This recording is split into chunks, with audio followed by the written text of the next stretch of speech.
हैं NHI news. आइए नजर डालते हैं आज की कुछ बड़ी खबरों पर। प्रेस वार्ता करते हुए ज्योतिरादित्य सिंधिया ने कहा, जो राजनीतिक माहौल गरमाया वो स्वाभाविक है क्योंकि 15 महीने की सरकार गिर गई है। कांग्रेस छटपटा रही है क्योंकि उनकी कुर्सी चली गई है। कांग्रेस नेता इसलिए भी छटपटा रहे हैं कि सिर्फ एक बार कुर्सी मिल जाए। सत्य पराजित हो सकता है, परेशान हो सकता है। कुर्सियां आती हैं और जाती हैं, हमें जनता के सेवा की चिंता करनी चाहिए। कांग्रेस में काबिलियत पर प्रश्न चलाया जाता है, जो बहुत दुख की बात है। जब जनता का विश्वास खोया जाता है तब सोशल मीडिया का उपयोग किया जाता है। कांग्रेस पूरी तरह विफलता की ओर है। कांग्रेस अपने आप में ही उलझ रही है। उन्हें पता ही नहीं है कि उनके नेताओं ने क्या करा। जिन मुद्दों पर कांग्रेस विफल हुई है, मुझे विश्वास है कि शिवराज की सरकार उन वादों को पूरा करेगी।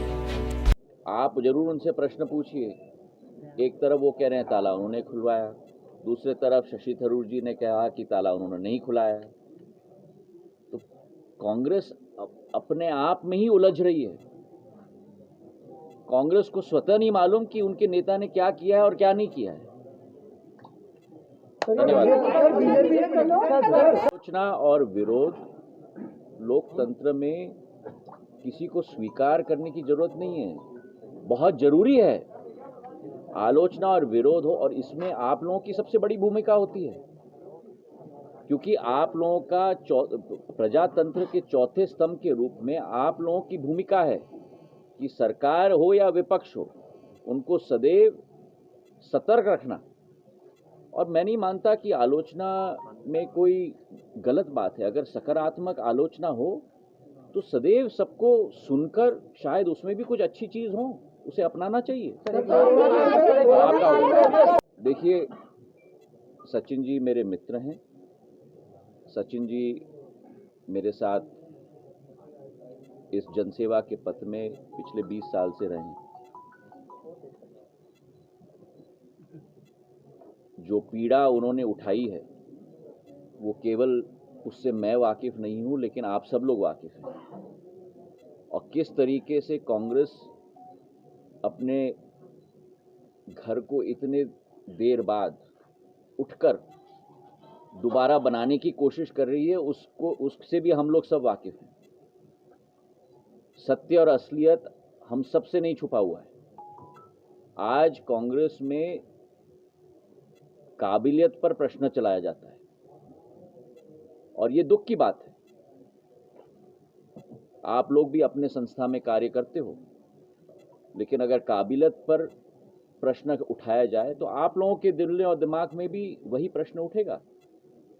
और वही स्थिति मेरे सहभागी के साथ भी हुआ है। सर, राहुल गांधी कह रहे हैं कि फेसबुक और सरकार चलाई है और आप उनके अंदर की सब बातें जानते हैं, जो भाजपा को सारे राज भी बता रही होंगे।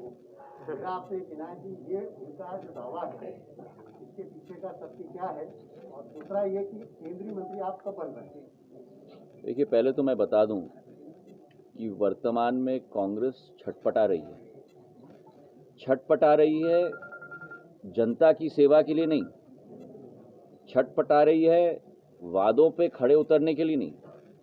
कांग्रेस छटपटा रही है क्योंकि उनकी कुर्सी चली गई। और खास करके कांग्रेस के नेता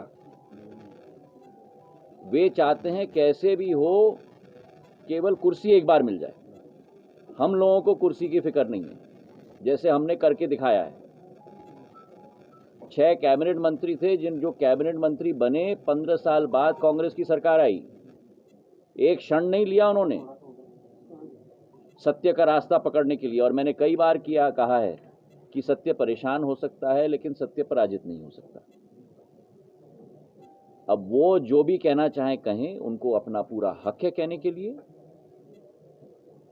हम अपने तरफ से कुछ कहना नहीं चाहते, हम तो जनता के विश्वास पे उतरना चाहते हैं। और जहां तक आपका दूसरा प्रश्न था, मैं 2002 से, जब से मैंने जनसेवा का पथ अपनाया है, मैं जनसेवक था, जनसेवक हूं और जीवन के अंत तक जनसेवक ही रहूंगा।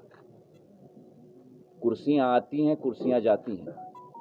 जीवन में हमारा लक्ष्य होना चाहिए कि कुर्सी के खेल में हम लोग ना लगें, लेकिन जनता का दिल जीतना और जनता का सम्मान जीतना, यही जीवन की सबसे बड़ी मैं मानता हूं कि पूंजी होनी चाहिए जिंदगी में।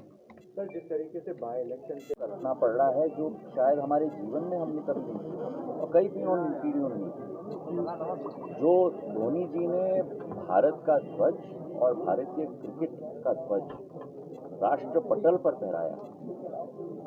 बीसीसीआई क्या, मैं तो मानता हूं कि देश उनका ऋणी है और इस पर मैंने ट्वीट भी किया और मैं मानता हूं कि जिस क्षितिज पर उनकी कप्तानी में भारत पहुंच पाया है वो अग्रणीय है और उनका जो योगदान रहा है भारतीय क्रिकेट के लिए, उसके लिए भारतीय क्रिकेट उनके प्रति सदैव ऋणी रहे। बीजेपी से ज्यादा कांग्रेस के इशारे पर इसी तरह की और खबरें देखने के लिए जुड़े रहिए हमारे चैनल के साथ और लाइक, सब्सक्राइब, शेयर करना न भूलिए।